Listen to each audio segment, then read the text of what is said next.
Hello and welcome to the Great British Mickey Waffle. Tonight we're going to be catching up with Simon and Robyn to hear all about their incredible recent trip to Disneyland and Aulani. So get ready for some magical stories, some travel tips and some behind the scenes moments from their unforgettable adventure.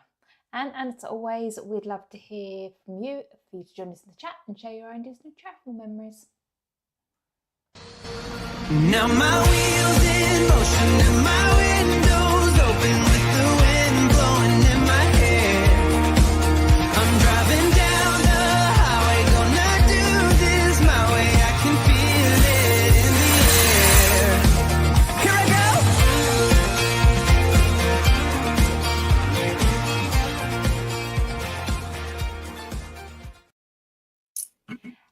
Hello everyone. So we've made it to the middle of the week. And as always, we're here to bring you that little bit of magic. So tonight, joining me, we've got Simon and Robyn. Hi. Hello. We've got Ben. Hello. And we've got Claire. Hello. And do you know what? I'm so excited that we are all in the country at the same time. Yeah. It's amazing. First time It's the first time for a while. It's a collective item.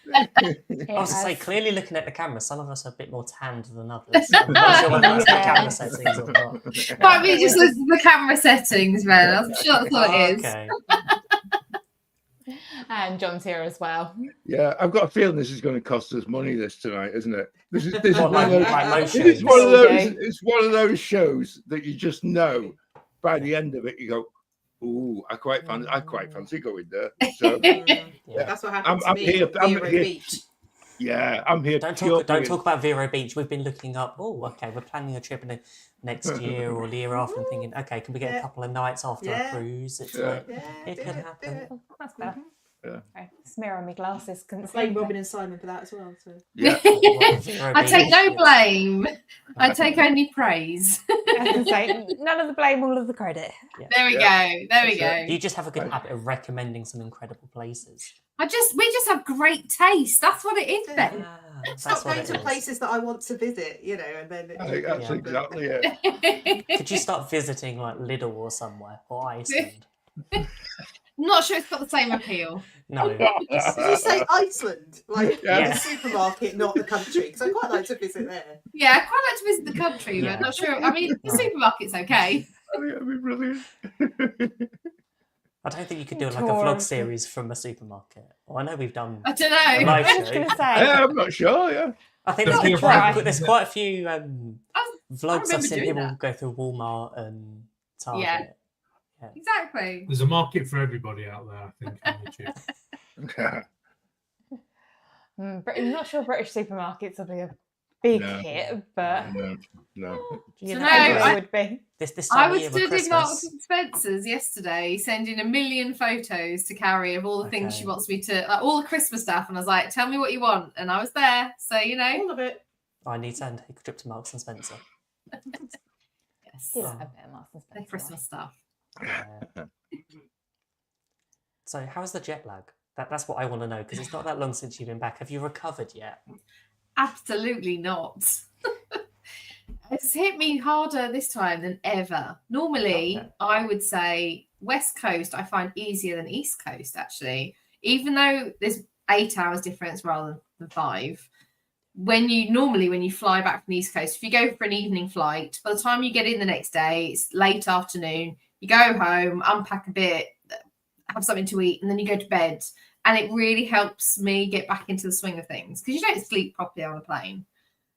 Whereas this time we had an early flight and we got home at sort of 10 o'clock in the morning. I didn't sleep much on the plane, so I thought, I'll just have a quick nap. 3.5 hours later, that was the Okay. worst mistake in the world. You have to get pushed through on that day you get home, isn't it? And it's just like, yeah. I can't do it though, Ben. I can't. Even when I come back from Florida, I always have to come home and have a nap. I can't push through. I'm a weak And- one. What about for those of us who've done? I know a few of us on the screen have done a few shorter trips.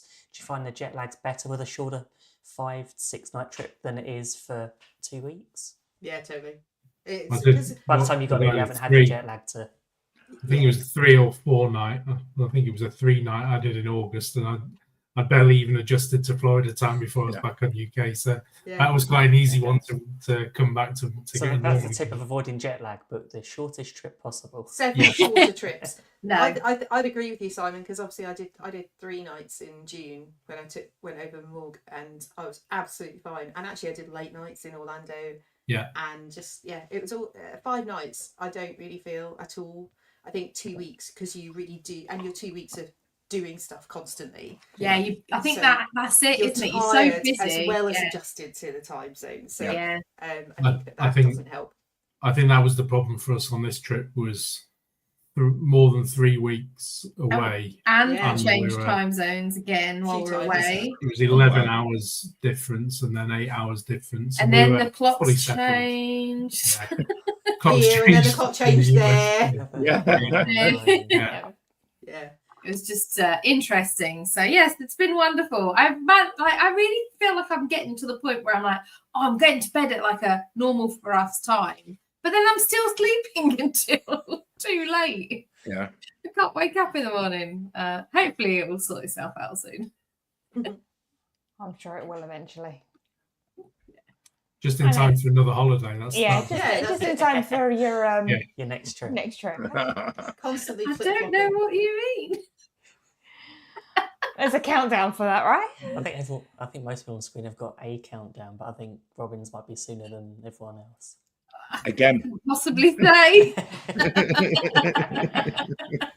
Let us know in the comments how many days do you think Robyn's got left on her countdown. Well, we know that Carrie. I was in Marks and Spencer showing Carrie all the Christmas stuff, so. Oh wow. That gives some idea. Less than 45 would be the suggestion. There we go. I think we might be creeping close to less than 30, mightn't we? Let's see if anyone can get it right. Yeah. What are we talking about tonight? Yeah, moving swiftly on. Let's. Can I just ask a question as well, because this is really interesting, certainly from a planning perspective. So, if you're going West Coast, who did you choose? Who did you choose to fly with, and where did you fly into? Do you know, there's so many different options. For us, we wanted to break up part of going to Hawaii. So we knew we didn't want to do that all in one hit. Some people do. And then there's so many airports. We met another British family who were in Aulani at the same time as us. And they had flown via Atlanta. And they'd done a straight flight to Atlanta, from Atlanta straight to Hawaii. So there's loads of options. For us, we wanted to break it up a little bit. So we booked to San Francisco with Virgin, flying into San Francisco and then back from LA with Virgin. And then we booked the Hawaiian flight separately when there was a deal on and whatever was happening. And who did you fly to Hawaii with? So we flew to Hawaii with United. We flew between the islands with Hawaiian, and we flew back with Hawaiian because that's how it worked out cheapest. Okay. So, and logistically, it was like looking at the best times of travel. There's obviously different airlines fly at different times. So we tried to pick the best airline and time slot between each of the islands and back to the mainland again. So that's just how it worked out. A balance of cost, time, location. Yeah. And I think the easiest way to adjust time zone wise, we find, is always to have that intermediate stop somewhere on the West Coast, because it already sets you to the 8 hours time difference. So West Coast is 8, Hawaii is 11 hours behind the UK. So it's quite a significant time adjustment. So, and San Francisco is one of my favorite US cities. So I like visiting there before we go to Hawaii. It's a nice place to stop. So how long were you in each place for? So we were only in San Francisco 2 nights. So, but that's part of the reason we flew with United. They had an evening flight to Hawaii. So we didn't leave until 6:30 San Francisco time. So we had that full day to kind of explore a bit. We did cram quite a lot into our San Francisco couple of days. There was a lot we were busy. And it was Fleet Week, so there was an air show across the whole of San Francisco Bay. So it meant that it was so busy in San Francisco, both traffic and volume of people. They had the Blue Angels flying and doing demo displays, and it was really close. It was like right over that northeastern corner of San Francisco. So that was really Simon loved the air It was show. good to be there when that was on. But yeah, we were on the cable cars. We went to Salesforce Park and through all of that area. What else did we do? Buena Vista Cafe for Irish coffees. We ate some good food. Tonga Room for tiki room cocktails. You know, we got around just in the couple of days we were there. But yeah, San Francisco is great. I wanted to see the Waymo self-driving cars as well. We tried to. And we Did you booked come across one. any? Yeah, they're everywhere. Absolutely. I downloaded the app and I booked one, and because of they had also, as well as the air show, they had the largest Italian American parade in America going, and it meant that all the roads were closed, so it couldn't get to us. So sadly, What a shame. we were quite gutted actually. I was quite sad, but I've seen It so couldn't many get to us. videos of those cars, self-driving cars, in standoff with each other when there's like vehicles parked on the road and it can't navigate around. There was like one where I saw like A 5. Roomba, Yeah, but banging into stuff. as long as it doesn't give you a notification saying it's off a cliff, it's all good. But to answer your question, we had 2 nights in San Francisco, 6 nights on the big island of Hawaii, 6 nighs in Aulani, and then 5 nights in Kauai, which is another one of the islands. Then, was it 5 nights in Disneyland? It was 5, and it was. I think we split it. Yeah, we split it. Different hotels. We didn't have lots of points, so we maxed out on all of our DVC points. So we had one night, the night we arrived, because we didn't get in till sort of midnight. We had a cheap hotel, and then the next day we moved to the Disneyland hotel. So yeah, it was quite a mega trip. Yeah, it sounds like it was quite a hefty one. Yes. And Packing so cubes the way forward. So you went to 3 islands. So you missed out Maui. We did this time. We've been to been Maui before? before. Yeah, Yeah, we love Maui. We've visited Maui twice before, so it was kind of we're getting through that twice at each of the islands that we like. We've done twice on Maui, so it was second visit to the Big Island, third visit to Oahu, mainly because of Aulani being there. Yeah. And first visit to Kauai, which was a new island for us this trip. That's cool. This time of year, what's the weather like? It's kind of tropical all year round. Hawaii is quite temperate. It's kind of even. It's very. I mean, it's very like a Florida. It's humid. It doesn't get as hot as Florida does in the summer, so it was quite pleasant. You never. Well, there were the odd times I felt like I could get the Beyonce fan out, but most of the time you don't need it. You're warm without dying. There's not you a don't lot. face the regularity of humidity like you do with Florida.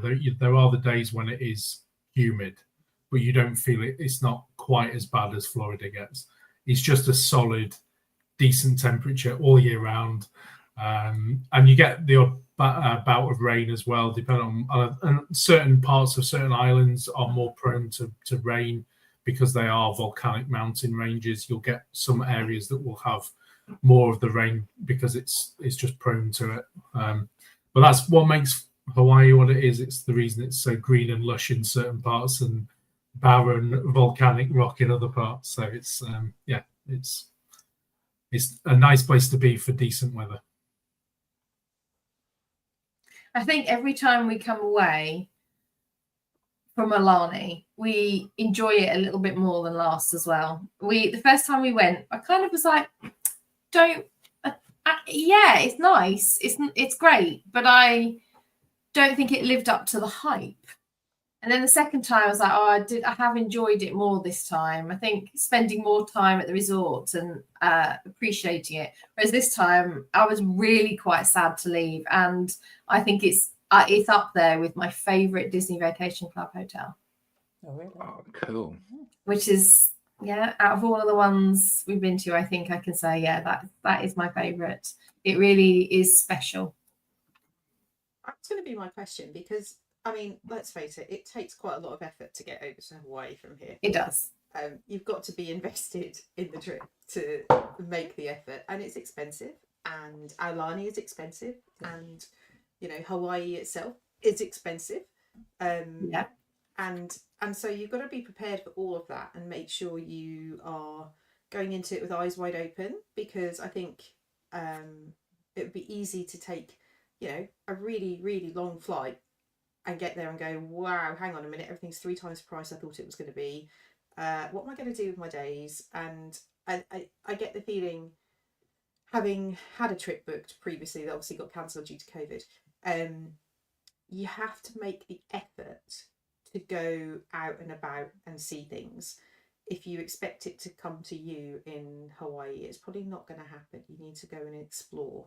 Is that a fair comment, do you think? Yeah, I would say that's very fair. I would also say, if you're going all that way, all that expense, don't just go to Aulani and stay there.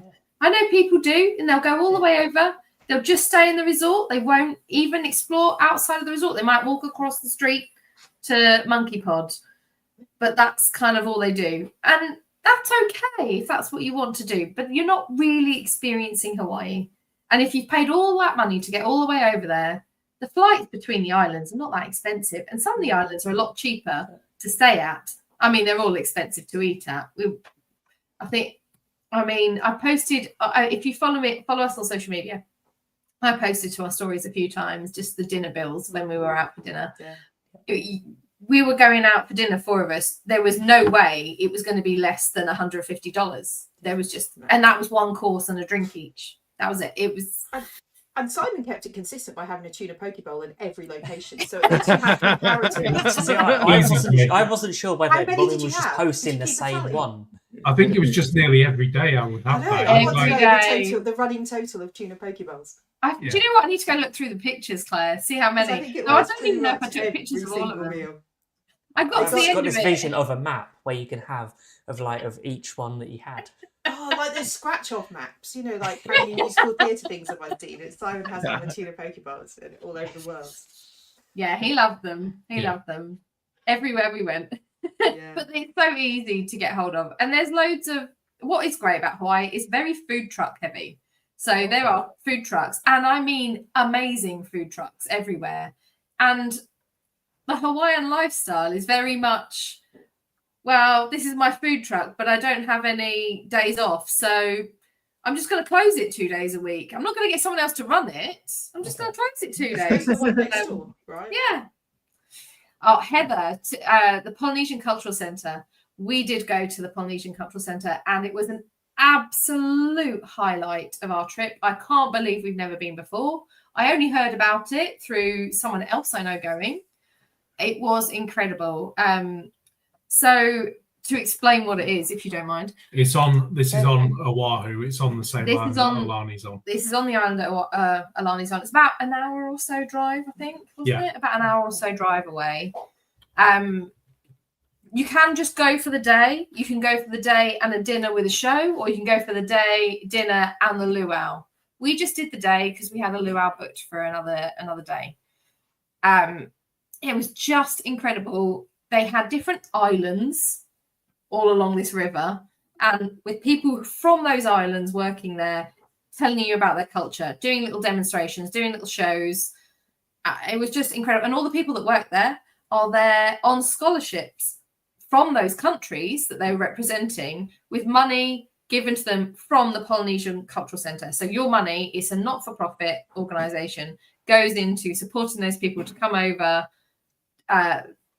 learn qualifications, go to extra education. It's actually attached next to the university on the North Shore side. Yeah. So all of about 1,300 of the employees that work there are students at the university. And so loads of them are really enthusiastic about sharing the cultures of their own islands as well. Oh, it was So amazing. you get such a mix of the different cultures from French Polynesia, Fiji, Samoa, and just a really good broad.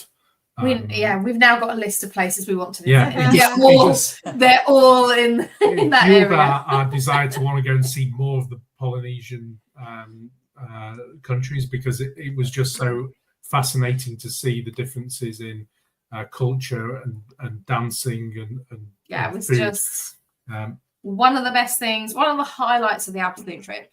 we felt Honestly. like we could have gone back for another day at least to the cultural centre to Simon- see more of it. Simon's mum and dad weren't up for it, No. sadly. Otherwise, we would have done. They were just like, yeah, I feel like we've seen it. We don't need to come back. Whereas me and Simon were like, oh my God, I'd come back tomorrow. That's so nice. Though, when you lose your heart in somewhere, you know, when Yeah. you go there and you actually feel as if you emotionally the place sort of connects with you, and I think that for me seems to be the bit I'm taking from this, is the fact that I think you're probably going to go back again. I think that's, that's the other absolutely. side as well. You know? Absolutely. And Heather's got it completely summed up. It's like Polynesian Epcot. It was exactly like that. You go around to the different countries. The people from those countries are there. They do shows and storytelling and demonstrations of their culture throughout history. And it was fabulous. So yeah, definitely a highlight. How much planning went into your whole trip of, like, obviously you spoke about the Polynesian and it's the place you went to. Was it sort of like quite a rigid structure, or did you sort of know what you wanted to do?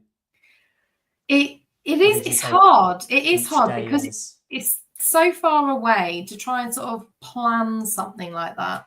Yeah. I did do a lot of research online, and obviously you look at TripAdvisor forums, Facebook groups for Hawaii in general, but then Hawaiian, the specific country, islands that you're going to. It is a lot to get your head around, but it's definitely worth it. Definitely worth it. Yeah.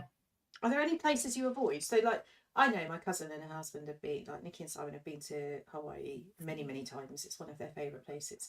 They've been to look at Aulani, but they tend to go to Oahu, and when they're there, they stay in Waikiki, and they quite like the buzz down there in the town by the waterfront and all of that. Is that somewhere you go? Is it somewhere you avoid? Are there other areas that you sort of go, oh, that's not for us?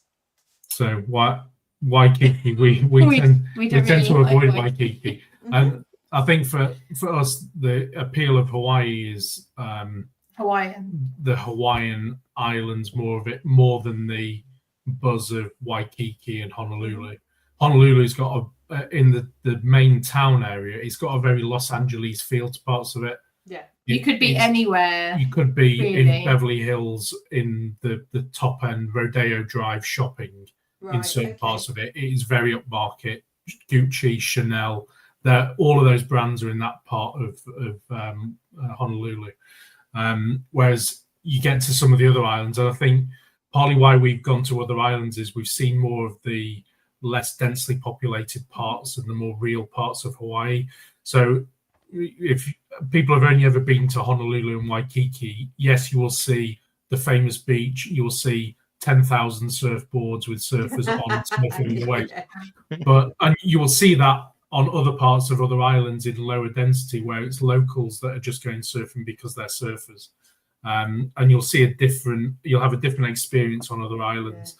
The Big Island for us was the first one that really highlighted that lower density of population. It was much more locals living and going about their kind of daily lives, and seeing a bit more of what Hawaii was about. Volcano National Park, very quiet place to go and stay and see the active volcano up there. But I think we've liked the quieter side of Hawaii, and seeing more of that side of it rather than being in Honolulu. We did visit Honolulu this trip, and we went to Tommy Bahama restaurant, and had a great meal down there. But we know that it's not the place we would choose to stay, especially on Oahu. We would always pick Aulani, given its location. It's slightly quieter part. Whilst it is a touristy part, the Four Seasons is next door to the Aulani resort. Which is more expensive. It's quieter though. Yeah, it is quieter. I don't know which one's more expensive. Wonder. I might have to do a bit of research, because I think there's probably not a lot in it. No, I think there probably isn't. Yeah. It's a lot. It is a lot quieter then. Talk to me Yeah. about the rum distilleries. How long have you got? No, we're already half hour into the show. How many We did can't. you, I need to know how many did you go to? There's only 3 we went to in total. Maybe 3. But there are more. Yeah, there's lots of them, isn't there? Yeah, It's because like the craft beer places. There's loads of craft beer, breweries and stuff around the islands, which is yeah, you know. the most wonderful. famous being Kona. Kona Yeah. Brewery is the most famous, which you get Go that try it. in big parts of the mainland now. Hang on, can't you buy that? Isn't that the one that You you can can buy buy Kona in at Marks and Spencer's. Yeah. You can- Yeah. That's Yeah, 'cause One Board, they- Big Wave, and Hanalei in Marks and Spencer's. So they signed a deal with, I think, Bush that they would distribute through them. So they Excellent. agreed a principle about being able to manufacture a Kona beer in mainland USA. We got the full lowdown. On the last trip, I visited the Kona Brewery Distillery in Kona, and the people there gave me the lowdown about the backstory about how they expanded into mainland America. And they signed the deal, but it was to ensure that the beer was consistent when it was made on the mainland because it's made with Hawaiian water. And they said that they had to pH balance the water. They send samples regularly back to the Kona Brewery so that they can taste the samples and make sure that it's consistent. I love that. I think that's I'll brilliant. have that Good job. attention to detail. Yeah, I think that's superb. Good attention to detail. Who's volunteering for that job? I'll do it. Definitely. I'll do it. I'll do it. There you go. I'll taste the samples. Make sure the pH is okay. But back to the On rum. this one, I'll have another one. The rum's not like most people know rum to be. If you're used to like Bacardi or Captain Morgan type stuff, it's rum agricole there, so it's made from sugarcane juice rather than molasses, which is like 95% of the world's rum is made from molasses, and a very small percentage is rum agricole. So it has a slightly different taste to it. So I would say it wouldn't be to everybody's liking. Most of the rum agricoles. The rum on Hawaii is the rum on you tried. I don't like rum normally, but I liked this rum. Okay. So we did go and do a tasting. I got in touch with the owner of Kuleana Rum Distillery, which is on the Big Island. And Why did you ask about rum, Claire? Honestly.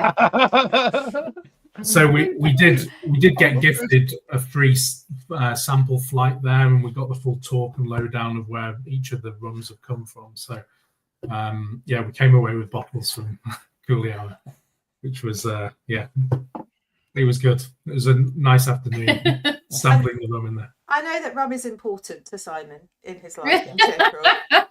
Just want to give I've him just that got visions of opportunity. like Simon talking about the history of rum and then Robyn's just drinking. Oh, I've been on the receiving end of that. I know.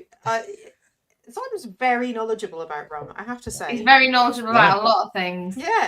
I quite like this. I think we could do a whole show about different drinks. I think we can branch off and just do an alcohol. Is this like Simon's rum diaries. Yeah. I keep telling him he needs to start a YouTube channel for making rum cocktails. Do you know what? That'd be amazing. You could do it for our advent calendar, Simon. You could do a different rum cocktail every This would couple go of days. perfectly in our virtual pub, the Waffler's Arms. Yeah, there you go. That'd be amazing. Oh, but back to Aulani. One thing we did this time. I'm just getting us away from rum. I'm done. The amount of people he's talked about rum. One thing we did this time that we haven't done before, because I couldn't get booked on it last time, is we did stargazing. They offer stargazing certain days of the week, and they have a guy come in with a very fancy telescope. And we did the adults only group. There's a few different ones, and the last one in the evening is just for grown-ups. Can't think why we did that. And we did some stargazing, which was absolutely amazing. There we go. Simon's got a photo. Is it that one? That one. There you go. There's Simon looking through the giant telescope. Hey. And the guy there on his laptop, he was able to take photos of all the things we were looking at. And it tells you at the bottom whichever star that was. Wow. No, that's Now, I think I saw you share some photos of this on your social media. Wasn't there one where you could see Saturn? Yes. really clearly Yep. with the rings. I remember going, wow, that's Do you know amazing. what? I didn't include that one because I thought Oh, well. it's not as impressive as the other stuff. I don't But know. yes, that one was very clear. You could see the rings around it. Yeah. So there was a group of people doing it. So even when you weren't looking through yourself, he had his laptop there. So you could see what they were looking at. And you could see it, like, it was, for me, it was fascinating when he zoned in on the moon. And obviously the moon starts disappearing. So he kept having to readjust it because it would just disappear off the screen. I think I think it's turned out to be a very, very expensive trip for my parents because my dad, who is he's fascinated by astronomy, he wants the telescope that the guy had. So he's coming home. In fact, whilst we were over there, he was hunting for the prices and looking and reviewing models of what telescope he's going to buy. So I think that's added $5,000 onto the price of his telescope. Yeah, because they're not cheap. No, I've got a friend who was into astronomy, and when you tell me the prices of some telescopes and then it's the software and everything to go with it, it's like I think my Lego hobby is a little bit cheaper. I think astrology is much cheaper as well. Do that instead. Though to be fair, he wasn't the only person spending lots of money in Aulani, was he? No. I might have done a little bit of damage in the shops. What did you buy? Yeah. Loungewear, ears. Oh dear. Yes. Yes is the answer to The all bag of on them. the right.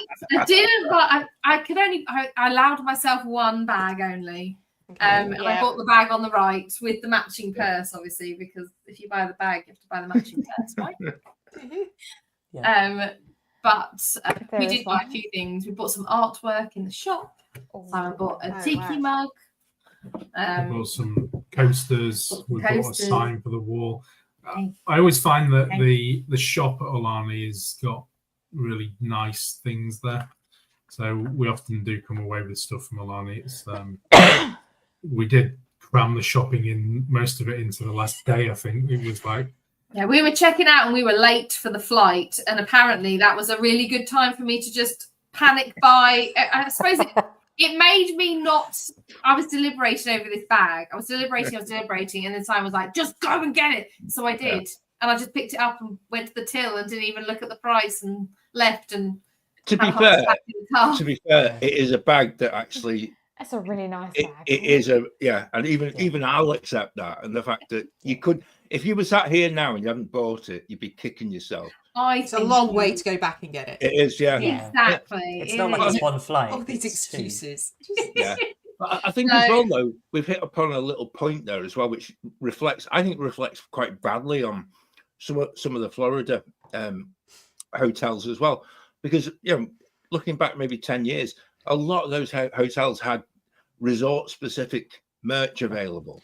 They do now. That was unique. Some of them not as much though, but it's not like it was. And actually, I still feel that when you stay in a resort, you do want something to make that whole thing memorable, and you want to come away and you actually want to give them your money. And I think at the moment, there isn't so much of a chance to do that, and I think it's a little bit of a shame. I think it's got better. I remember we were back after COVID. There was like nothing. Everything was we put the 50th in everything, but now I think we've got pins for nearly every resort we've stayed at.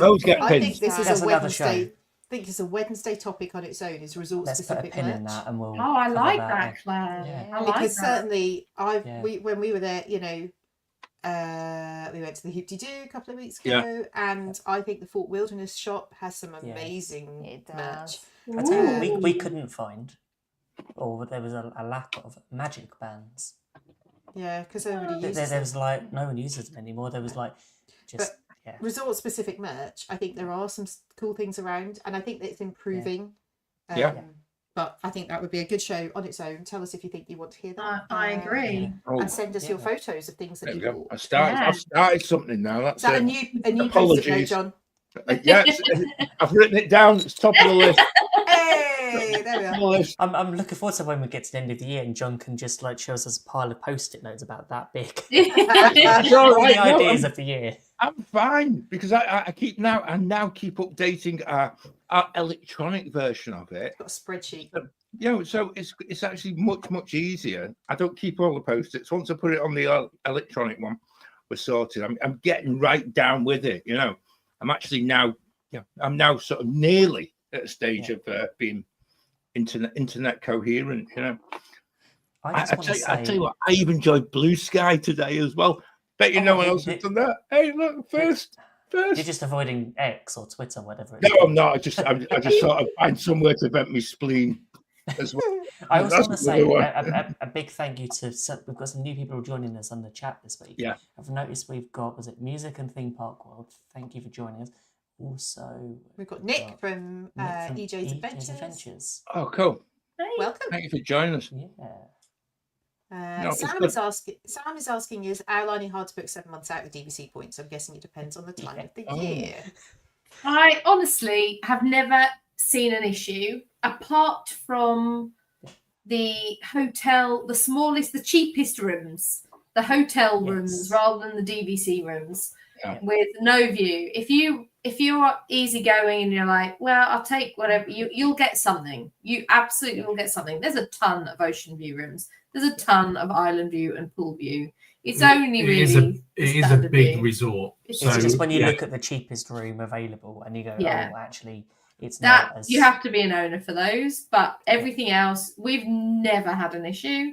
Every time I've looked, there's never been an issue, even 5 months or so before. So the two towers are 15 or 16 stories, so they are sizable height. And they're quite a big footprint in shape as well. So there are a lot of rooms there. I think Disneyland's the opposite of that, though. As in, I've never seen of all time been a DVC member. Anytime getting anywhere past 9 months, it's like it's a different business. Whole different ball game. Yeah, I've seen that people that have owned at Disneyland. A lot of them, if they're not going, they'll rent.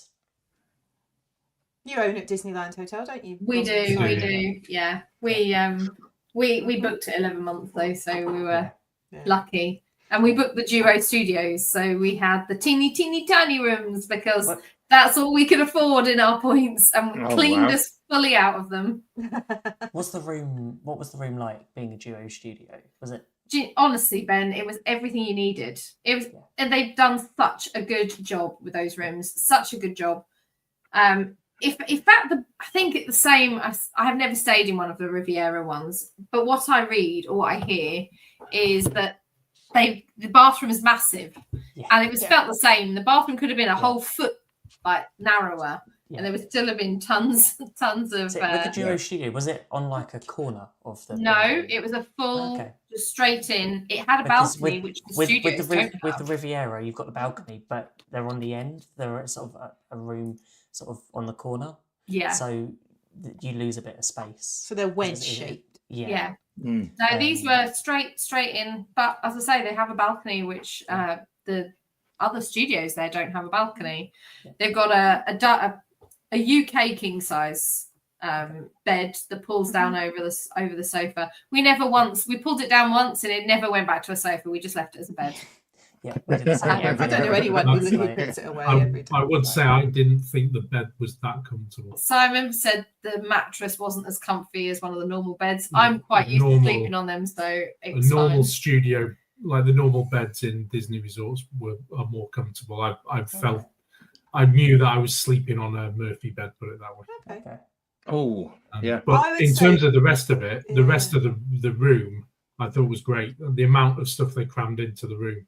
Without making it feel crammed. Without making it feel really crammed. There was microwave, fridge, coffee machine, big TV. Glasses, real glasses. None of this plastic stuff. Yeah. It's always my bugbear with most of the other resorts in Disney World, in that all the studios have All just paper got plates. Single-use plastic, Yeah. Even when they had mugs and glasses before, during COVID, they got rid of them or went to plastic and paper. It's plastic wrapped in plastic. A lot of the time as well. It's like, here's a spoon A that plastic I want for cup. coffee. I'm going to wrap it in some more plastic for you, just in case there wasn't sufficient. And then you've got a plastic lid with more plastic around it. Yeah. I think that sounds like similar to the studio room that we had in Vera, actually. Although we had a slightly bigger one because it had the UK king size bed, and then it had a sofa bed. But in terms of like the amenity side, where you've got the microwave sort of stack and like the fridge and everything, it's all sort of in one quite small area. But they cram everything in, which is really good. We did find the only limitation with the Duo Studios there is, unlike the regular studios, that you've got a toaster. It does state on the paperwork for the room that you can't request a toaster for the Duo Studios. They don't have one in the room, and it says that they're not available. Well, it might be for some people if they're breakfasting in the room. Lots of people buy packs of bagels and they toast in the room because you've got microwave, you've got bowls that you can eat breakfast in, but you can't have the toaster. It's some people know it probably sets something different for breakfast. It probably sets the smoke alarm off too often. That's maybe what it is. You know, I know what our house is like if you leave the kids to do do bagels and they ram them in the toaster and or they put them throughout, or those ones in the hotel where you put them round for a second go. It comes out and it's like someone's shown it the oven and it's pale, and then you put it through a second time, it comes out like it's been breathed on by a dragon. Yeah, that's the one. Can I ask you back to Aulani? Have you done the resort tour at any point? Because I think they... We haven't. No, we haven't. And I'm really gutted because we just ran out of time and it was something we wanted to do. You were there 6 nights. Yeah, but we had lots of things that we were doing. You'll find whenever you go to Hawaii, your time gets zapped purely by you want to go out and see parts of the island. But and even when you're at the resort, you'll go out and you'll be like, well, I've just been at the pool for 4 hours. And it's just absolutely flies by because there's so much to do at the resort in itself.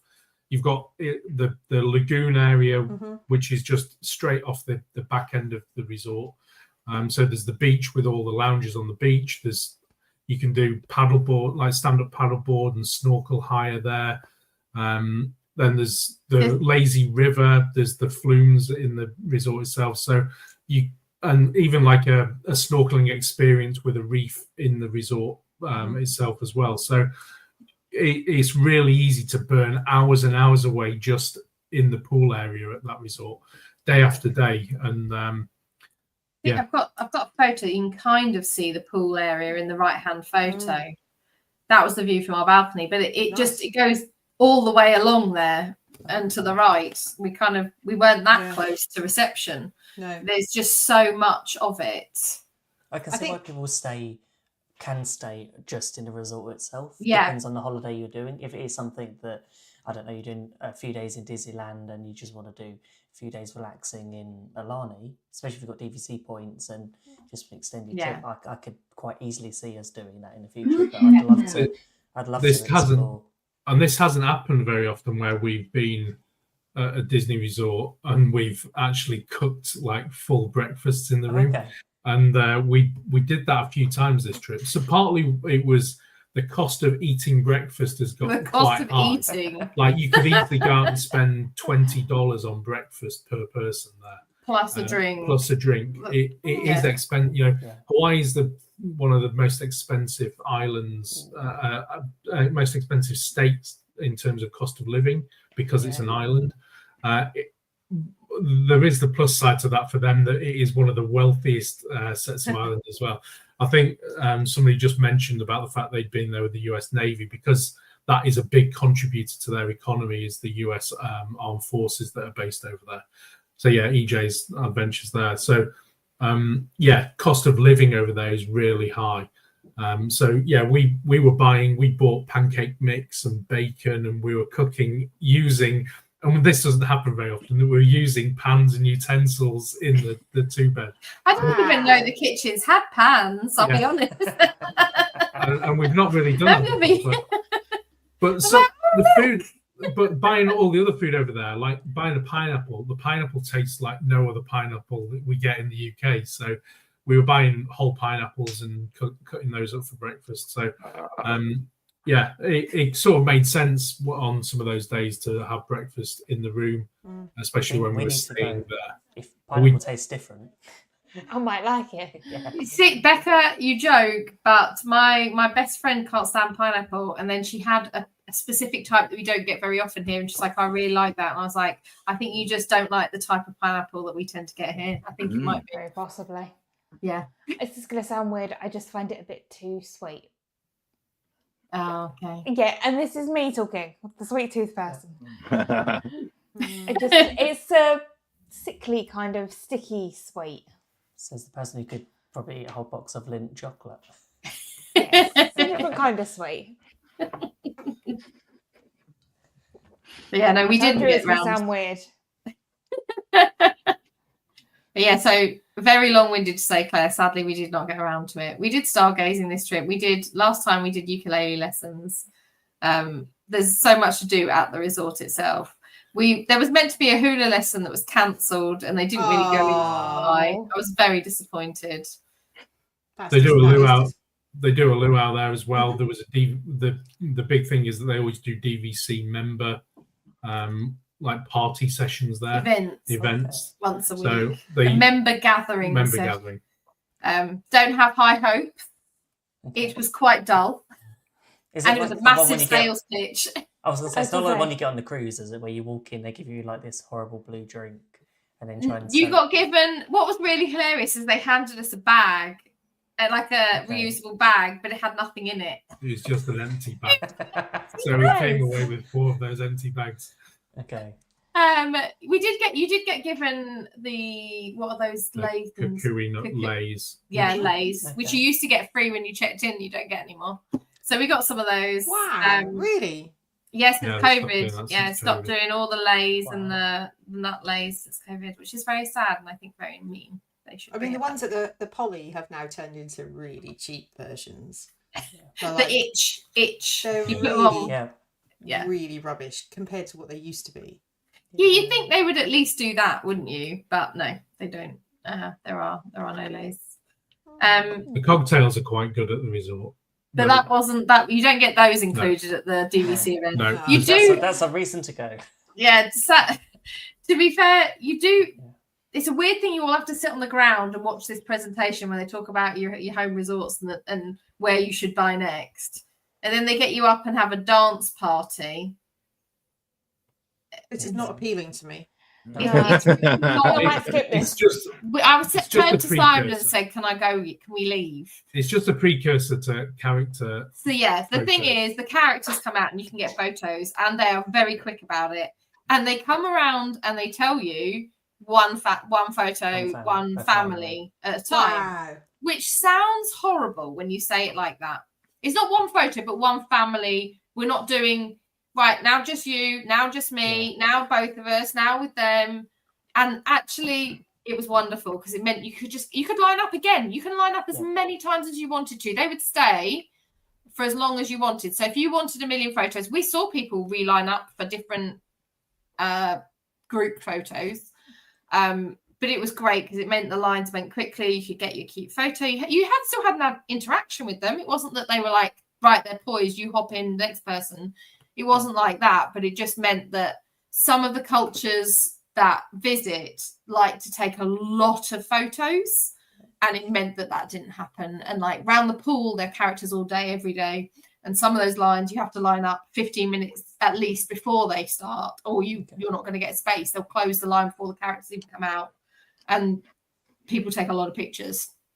So that is one of the things about Aulani is there are lots of characters in and around all the pool areas, all the entryways. Some have got longer lines than others. Mel, we met on the last day and there was no queue. I think it's because he was hidden, where he doesn't meet where they normally meet, and there was nobody there. So we had a really long interaction with Mel, who is an Aulani exclusive character. He's apart from, I think there's been the odd special event. Really, the only place you can meet him is in Aulani. There's a whole story behind it with Minnie and him playing the ukulele, but I can't remember all of it. Isn't he a friend of Duffy? Yeah, he's a friend of Duffy. Yes, he is. This photo was from the DVC night. So they actually held the party area where they hold the luau, which is out behind the Iwa Tower. which is the tower that most people will stay in. So, there you go. Yeah, Plenty to do. There's a lot to do at the resort. There's restaurants all at the resorts, quick service and table service. The table service can be very expensive there. I think the table service is like a signature. It's a set price and a set menu, and I think it might be $125 each. Ooh. Yeah, we did it. We went did it there when once. it was a la carte still. And we still said it wasn't worth was it then. still expensive. We'd eaten at the Grand Wailea Waldorf Astoria on Maui, and the menu was very similar there, but it was cheaper at the And it was Waldorf better. Astoria than it And was better. at the Disney Resort, and yeah, it was better. So I think there's difference of opinion, I think, as to whether that is worth it now. But there's so many restaurants opposite. There's restaurants for breakfast, and Monkey Pod is the most famous one that's run by a local chef there. That I think he's got a couple of restaurants across the islands. So I think loads of people go to Monkey Pod. There's a couple of decent restaurants for breakfast there as well. And then the ABC markets, which are renowned across the Hawaiian Islands as a kind of grocery store. There are they have an island, what's it, Island Gourmet? Island Gourmet, maybe. And that is like, they have food available there. So they have like a hot food and cold food. Imagine like a counter. deli counter type thing. But and a lot of it that they cook fresh as well. So some things are out and some things you order and you stand and wait for. And they are known as being great. And you always see Hawaiian people in there getting their food. So you know that it's like a pub sub. Yeah. But a very posh one. They do poke bowls in there. Oh, there you are. There you You're go. all right. You managed to get another one. But I would say they do make your own poke bowls at Aulani as well in the quick service restaurant, and the one they have there is really good. So there's means to get poke wherever you are in Hawaii. It's easy to come by. The same for spam. Spam is very easy to get for breakfast, and I knew we'd get spam at some point. We've covered rum. Yeah. Now we need to hear about Simon's obsession with spam. And it's only since Hawaii, the obsession with spam. And he doesn't like spam how we would have spam. to be fair, I ate spam Do a you eat it lot at as a home? kid. Yeah, I Did used to you? eat it when I was a kid, like pretty frequently. We do not have any. We don't- and I've we don't never, have apart from when he makes this Hawaiian dish, it's never eaten in our house. So there's a well-known thing in Hawaii called a spam musubi, which is like almost like a nigiri sushi roll. It's a block of rice with a slice of spam that is fried, and it's almost done in like a caramelized teriyaki type sauce, and then it's wrapped in nori seaweed. So it's like a combination of American meat, but with The the sushi. Japanese influence with the sushi, But it's and that's kept where warm as so well. it's kept warm, It's wrapped kept in cling warm, film. so you eat it warm. And you can get it everywhere. You can go in a 7-Eleven and they've got them there. If you could be in something that is completely non-food related, and there might well be a spam heater. I'll get a bit of paper out again. So another show that we can do, Spam a Lot. There we go. In my head, all I can hear is the song. It's brilliant. No, I love this. I just love the passion that the two of you have got for this trip. I feel it fits in so nicely with everything that we're all about as a channel and what we try to do on a Wednesday night. I'm absolutely entranced just listening to what you've actually managed to do within the trip. It's brilliant. I think It really I think Hawaii's got under our skin a lot. I think even this trip, when we went to Eggs and Things over the road at Aulani, and we went there for breakfast, and I ordered a Hawaiian breakfast, which was loco moco, and that is basically rice with a hamburger patty, mushroom gravy, and a fried egg. Yeah. And I ordered that with a side of spam. And come on. And the server turned around to me and said, "You sound like you're Hawaiian. You sound like a You local. sound like a You're local. a You're ordering local. what a local would order." Oh, wow. There's just something about the food and the culture of Hawaii that Absolutely is really brilliant. appealing. I think the laid-back attitude of Hawaii sticks with me. I think most people would know I'm quite laid back in life generally, but I think that's what appeals to me about Hawaii. And then the mix of food and culture in Hawaii, the mixing melting pot of everything, is kind of it. It just gets under your skin when you go there. It's hard to come away without kind of feeling something for the place. And for the I've ever people. had For the people. spam. I have. Like Simon, I grew up eating I it. don't think I've You're ever not had missing much. spam. No. Might Heather- be something. Heather's I right. liked Do you know what? They- I will save it for when we go to Aulani at some point. Yeah. Don't get your hopes Yeah. up. McDonald's still have. Oh no! If you go to Aulani, they do spam masubi that's shaped like a Mickey. Yeah, They'll probably cost you 5 times as much as the one. it's does. expensive. Yeah. Yeah. And you only get half a piece of Expensive spam on it. You don't Half- get a whole Half a piece of spam. I think it was $7.50. Wow. You can get a full masubi for $3 if you go over the road to Island Gourmet. So yeah, it's twice the price for half the amount of meat. Oh. But yeah, it's Heather's right. They do spam at McDonald's still. That's Spam and on rice it's on their breakfast menu. Right, Quality. Goodness. fried spam and fried rice. Oh, wow. So how long did you stay at Disneyland for? So I think we had 4 days in the parks. Okay. So the day we got there late. So we just stayed in the cheap hotel offsite. And then the day that we came home, our flight was at like 3:30. So we just checked out, went to the pool for a little while, and then headed to the airport. So we had 4 full days, and we had our first Dapper Day at Disneyland as well. Our first experience of Dapper Day at Disneyland. So that was exciting. I'm not going to even pretend like I didn't plan the entire trip around. I think Dapper Day is going to be this weekend, so that's when we're going.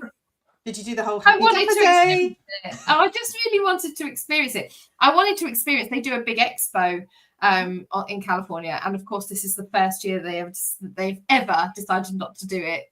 So, Oh no! How was Dapper Day? How would you compare that to the Walt Disney World one? It was different. It was different. It wasn't the same. It was a little bit sad. People weren't quite as friendly. People weren't like in Florida. If you pass someone else that's dressed for Dapper Day, you tend to acknowledge each other in some way. And there wasn't any of that, which was a shame. But people looked wonderful.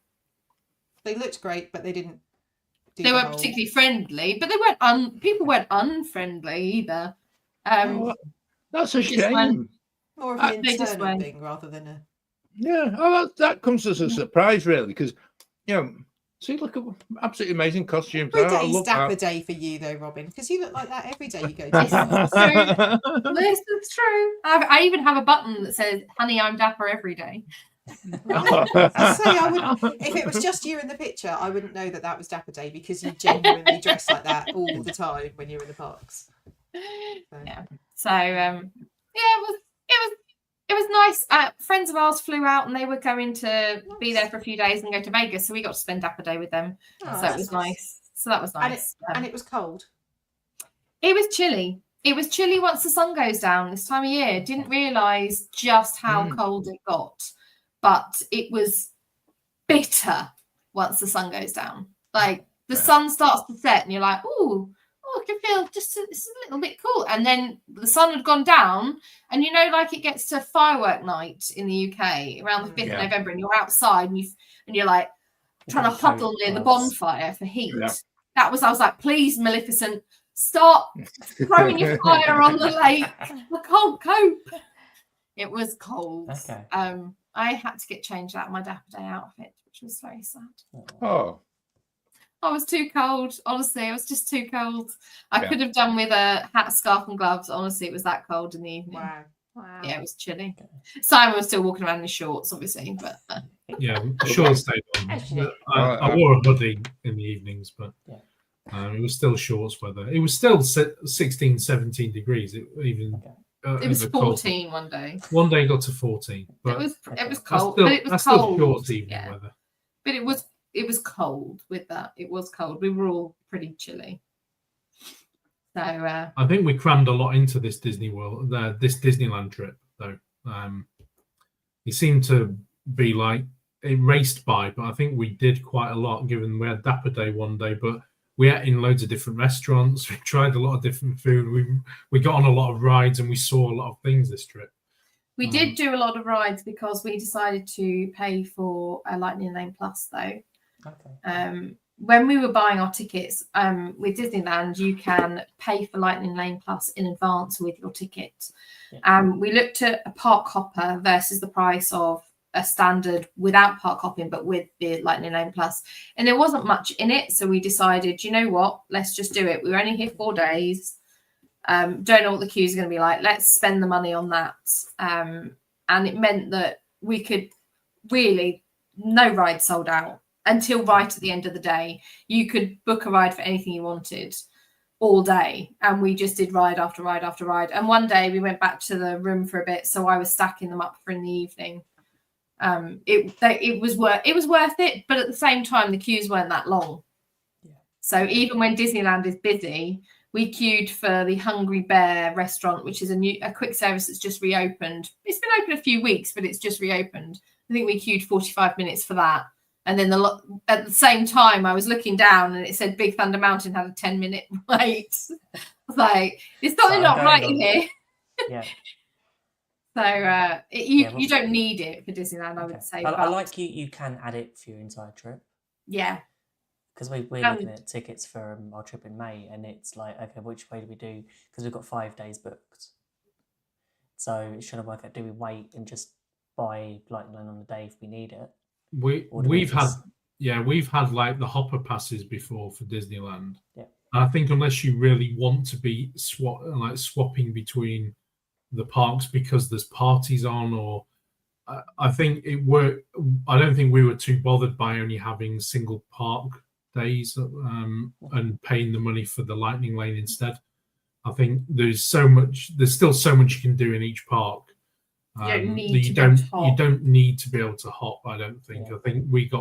I think this trip better value out of having the Lightning Lane, the paid Lightning Lane option, and we got a lot more. I think we got a lot more done using that than the prospect of like hopping between the two parks and trying to cram stuff in by standby wait time. So I think it was a good split for us doing two days in each of the parks. It's a bit more difficult when you've got 5 days. Yeah. Oh, which one are we going to go back to?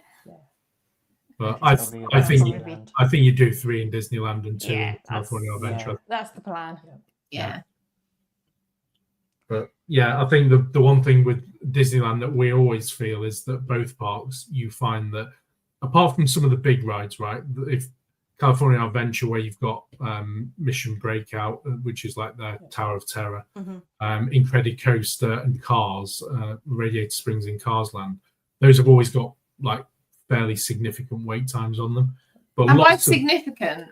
They're not like Disney World. No. They're not like the 3 hours that you see at Disney World. We're talking like sometimes they get over at 100 minutes. Yeah, 60 to 90 minutes is fairly common, and then some days like 100 minutes on Radiator Springs. But that's like that's always going to be that for that now. Time of the day as well, isn't it? Like, and sometimes it goes down, and then when it's back up, the queue time gets really big. But by and large, it's like there's a lot of other things you can do in those parks without having to wait that long for it. Plus, the amount of characters they have just roaming around they're everywhere. They just walk around. They're just so different in that respect to Walt Disney World. You can just walk around. That was in Fantasyland, just walking past Mr. Toad's Wild Ride. I said, "Oh, quick, Simon, go get a photo." And he walked up to him and had a chat and got a photo. Wow.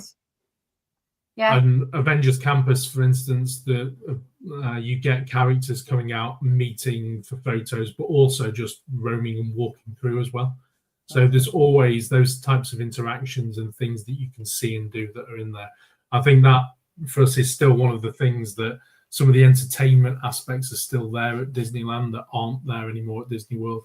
The street entertainment and kind of more spontaneity about the places is still there in Disneyland, which I think has sort of disappeared somewhat from Disney World since COVID, really.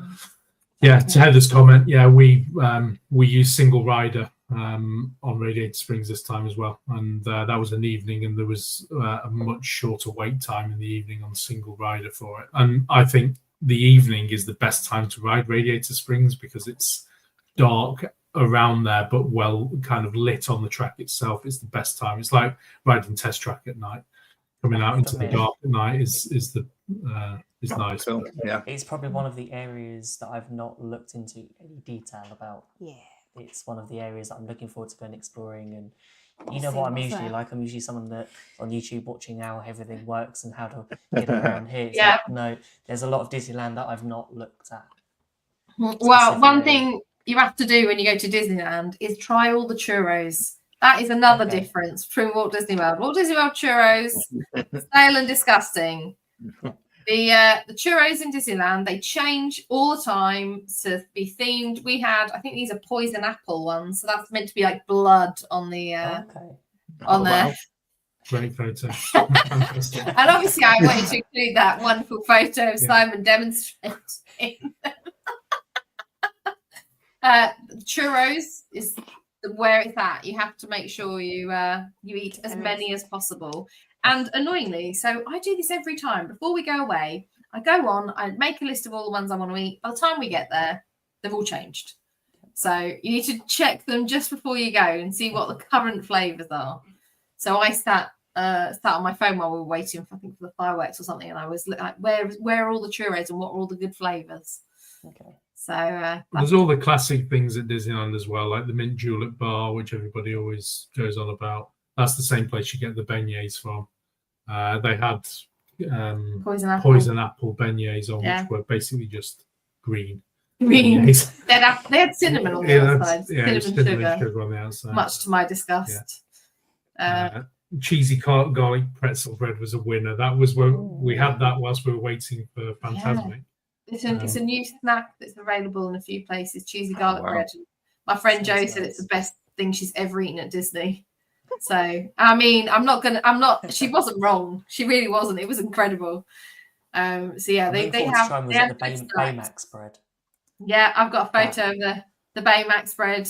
Yeah, I mean, let's be trying to compare Simon and the Baymax bread with that photo arrangement. That's kind of how it's appearing to me, and I'm not sure that's okay. Before and after. Just like Stephen Simon's glasses and Baymax's eyes. It's like, I'm sure you can do that, Robyn. I hadn't noticed when I put the photos together.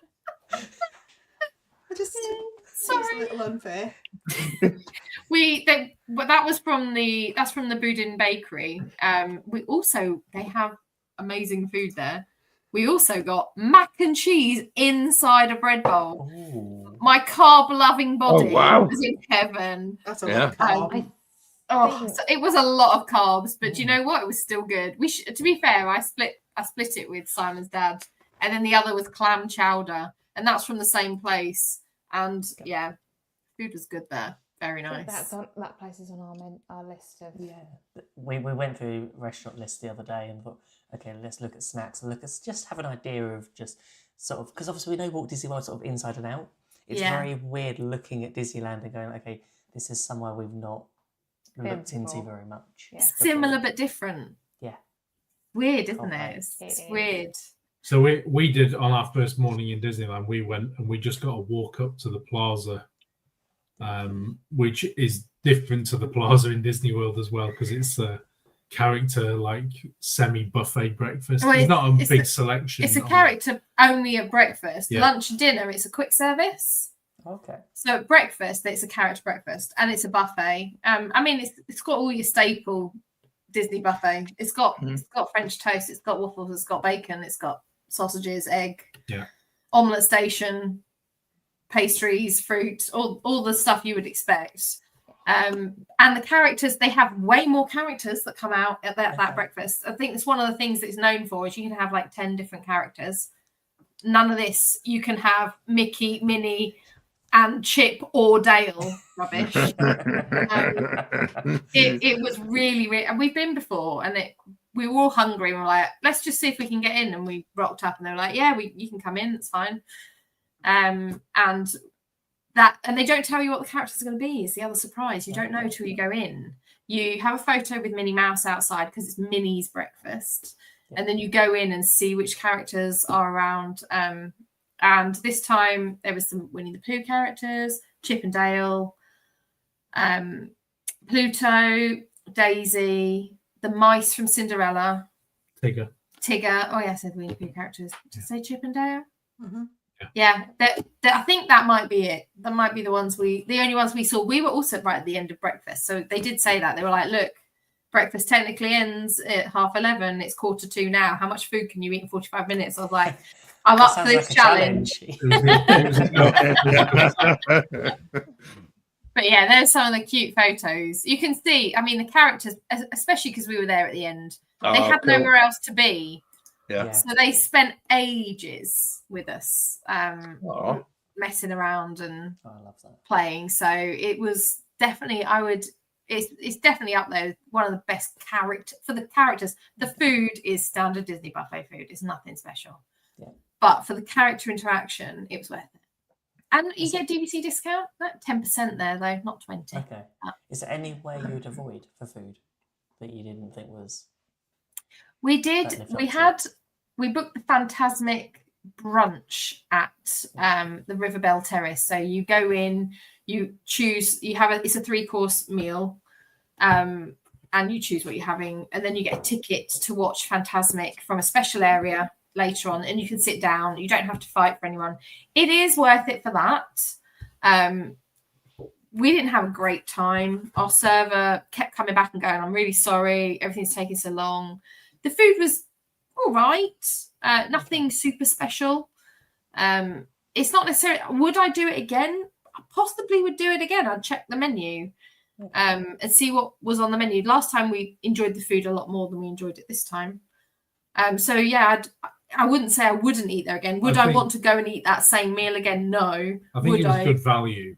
Yeah. Considering you got the seated area and viewing point, which is very close. It's on the water's edge. It's on the water's edge for Fantasmic. So it's worth it alone to get that. And it's not like you sit in there and then everybody stands up. Everybody stays seated.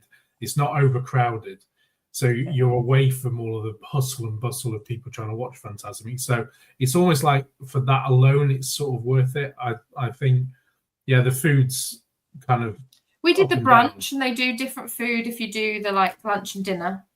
So we specifically did the it is a 3-course meal, so I'd say that with the seating, I think it's still worth it, even if you say, well, the dessert wasn't great. It's still. You've got to work out what's your priority if you really want to do Fantasmic. But it's hard to say where you wouldn't eat in Disneyland, because I think generally the food at most of the places is where we've eaten on the visits we've had. I don't think we've ever come away and gone, "Oh God, I wouldn't go in that place again." There's always something that would appeal wherever we've eaten before. So yeah, I've never really had any objections to the food in Disneyland. Not quite the same as I have with some areas in Disney World, to be honest. For chicken lovers out there, there's a lot of thigh. They love a thigh in Disneyland. Always check. If it doesn't say chicken breast, just say, "Is this chicken breast or chicken thigh?" And if it's thigh, choose something else. I only got caught out once, but the rest of the time I was asking, and one time I didn't think to ask, and it came, and I was like, "Oh no, I don't like chicken." So yeah, we did go over to the Pixar Pier. Was it Pixar Pier Resort? Yeah, the new hotel, Pixar Hotel. And that the main reason we went there is because I wanted to see Joe Garner from Soul playing the piano in the lobby. And he did not disappoint. It was fabulous. There was a sort of slight assumption when we were going there that it was just going to be a pianist that kind of looked like him and was just going to play music. And when it's there, it's like, no. He is Joe Garner, the character. I even asked, when is the pianist coming out, because he wasn't out, and she said, "When does Joe Garner come out?" Like to someone else. I was like, "Oh, that is him. Okay. It is Joe Garner." And I haven't included any of the videos because I didn't think. I was like, oh, maybe I'll just put a photo. So I have included a photo of him playing. And that's incredible. He was so good. Anyone who loves music, especially piano music, which is just is my heart. Yeah. He was so good. It was worth it to go for that. But they also have a restaurant which we went to. It was cold. it was raining and we decided to call it a day in the park that day. The 2 rides that we wanted to ride, both were down because it was raining. So we're like, do you know what? We're all cold. We're all wet. Let's leave. Where can we get a reservation? And they have a restaurant inside, which is actually not run by Disney. It's an outside company, and they've got a few off. I found out when I googled them. Great Maple? Yeah, Great Maple, something like that. And the food in there was really good. It was really, really good food. Even when you discovered this is my chicken came out and it was thigh, and I was just like, oh no. They were so sweet, and they didn't have the same breaded chicken. They were. I was like, Simon had something that had a breasted chicken. I was like, can I just have a plain breasted chicken instead? And they sorted it out and brought me a whole new meal, and they were very lovely. The food was excellent. Really accommodating. Their food was excellent, and I think I was really pleasantly surprised because I thought, oh, this is going to be that sort of typical overpriced Disney resort, and actually the food in there, it was really good. We came away and it was fairly expensive, but not like signature expensive. It was California dinner. But yeah, the food was really good, and I thought it was worth the walk. It's not mega kind of off the beaten track or anything. It's just a little walk over from the Grand Californian, but yeah, definitely worth the 5-minute walk over to it for sure. And worth it if you like. If you want to see Joe Gardner playing the piano. Yeah, the lobby area of that hotel is really nicely done, and even where Joe Gardner was clearly set for Soul. It had the characters as murals on the wall around the staircase area, so it was clearly designed with that in mind. So yeah, a great resort, I thought, and although it's their more budget resort, it's still an expensive resort to stay at. Okay. It's just the others are more expensive again. Yeah. But we also got to experience Halloween at Disneyland, and I think that's the big difference for us was the fact that you get a lot for no money there. Yeah, they had trick or treating everywhere, all through Disney, downtown Disney. They had trick or treating stations for anyone. In each of the towers at the hotel, you could go in and you could take your bag in there and fill it with candy. You didn't need to go to a party. You could have gone round and round the resorts and all of the stores and areas through downtown Disney and loaded a bag up. Yeah, that was very interesting. Yeah, there was characters. If you were staying at the resort, was it Minnie? Yeah, but there was a party, but it was a bit of a weird thing. If you were staying at the resort, you could go, but it was also meant to be a DVC thing, and it wasn't clear. I think it was just all one party. Okay. So we went to what we thought was the DVC thing, and then it was all one party, and Minnie Mouse was meeting there in her outfit. They had pumpkin, not carving, but painting. I'm not really sure why. They had a DJ, obviously. For kids, yeah. I thought it was going to be. I saw the painting. I was like, "Oh my god! If this face paints, I'm going to make sure Cliff, Simon's dad, gets face painting." That was hilarious, but it wasn't. Sadly, I don't know who was more disappointed, me or your dad. He was definitely up for it. Simon's dad, by this point, they'd been It was a running joke throughout the trip. If you didn't follow, Simon's dad fell asleep anytime he sat down, and I happened to capture them all on photo. So there are photos of Simon's dad asleep everywhere, to the point that part of this DVC event, which was DVC only, this part, not for the hotel guests, there was a pop-up of one of these 360 camera videos, and we did one. And then as we came out, Simon's mum's joke, she's like, "Oh, we should have got Cliff to pretend he was asleep." So we joined the line and went back in. And he had to kneel down because he's so tall. And he just pretended to be asleep with the camera going round and round, just him. Just him asleep. I remember seeing that. Do you know, I was only looking at that today and I was laughing to myself. Absolutely superb. He's hilarious. I came away. So I came away from this Disneyland trip with all of those little bits of this fun stuff that we were doing around the resort and in the parks. I kind of came away with I think I'm liking that. We'll go back to controversial opinions, right? But for me, Disneyland's overtaken Disney World as the parks that I want to go to more. Yeah. Wow. I mean, For parks, I'm with you. I'm with Hold you. that thought. Hold Yeah, that thought that for a feels- future episode.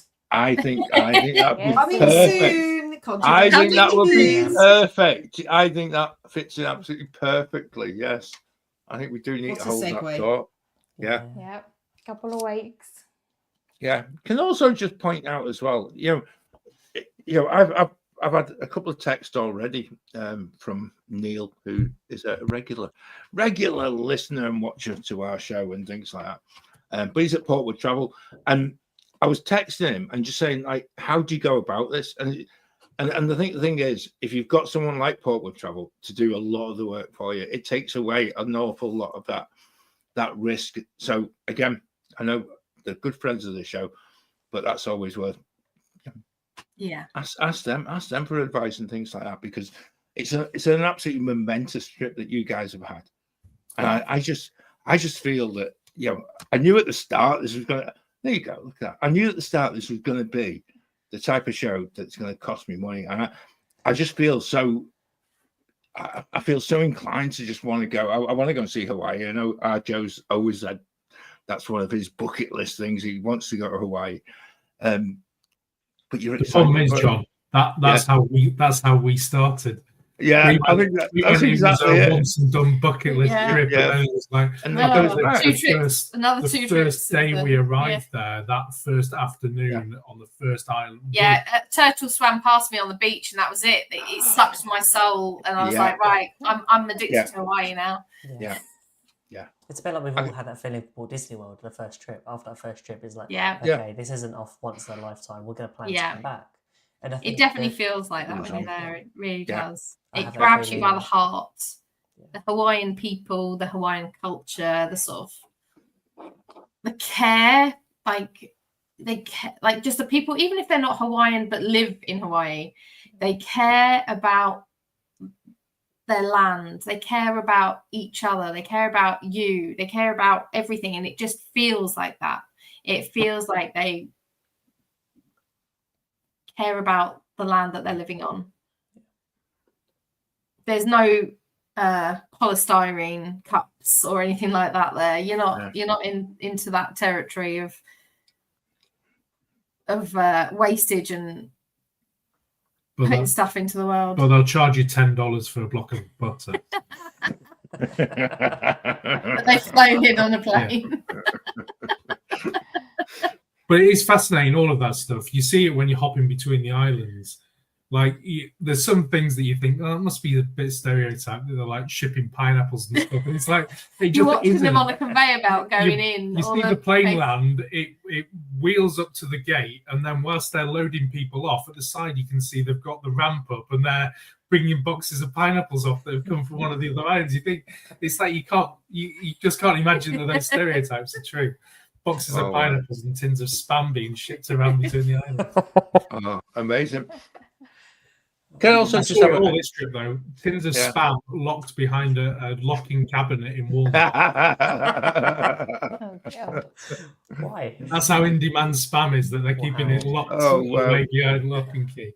Can I just say a massive thank you to Heather in the chat, because actually I think she was the very first person in the chat in the show tonight, and she's been with us absolutely throughout, and it is such a delight to actually know that someone from the West Coast in America is watching us and being part of the show and actually just contributing so much week after week. We really appreciate it, Heather, and just thank you so much, because I think we sort of spiked a little bit of your sort of Hawaii love as well. And I think I know you said earlier on that you were a great fan of San Francisco as well, about it being so much fun.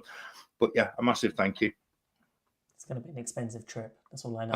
I think it will be. It's going to be expensive, but you know what? It will be worth it. It is expensive. There's no way to get around it. It's an expensive trip. It's going to cost, even once you get there, everything's expensive. Yeah. That's what it is. But where else do you get views like that though? It's worth it just for those views. Yeah. Sitting in the adults only hot tub, watching the sun go down with a cocktail. You won't think about the cost of it. You'll just be pleased that you're there. Superb. That seems like a good moment to end today's show, I think. So don't forget, we are here every week for more fun with Great British Mickey Waffle. You can find us on all of our socials at GB Mickey Waffle, and we would love for you to join our friendly Facebook community, the Wafflers Arms. Also remember, we have a brand new podcast episode out at the end of the week on the 15th. This mid-month episode, we're going to be talking about planning a family trip to Walt Disney World. We're chatting with the lovely Steve McDermott and sharing tips and trips for visiting with large groups and families. It was a really good chat. It was a fantastic chat with Steve. So yeah, if you get the chance, download the podcast. Watch it on YouTube. Download it from your platform of choice. And there'll definitely be another episode. Well, we've got to get Steve back on the show because we were talking for a good hour and a half, and it's like we could have gone on for hours. We could. And there's so much we spoke about and so much we didn't talk about. So yeah, it's a very good show. It is. So as always, thanks for joining us, and we will see you real soon. See you real soon. See you soon. Now my wheels in motion and my windows open with the wind blowing.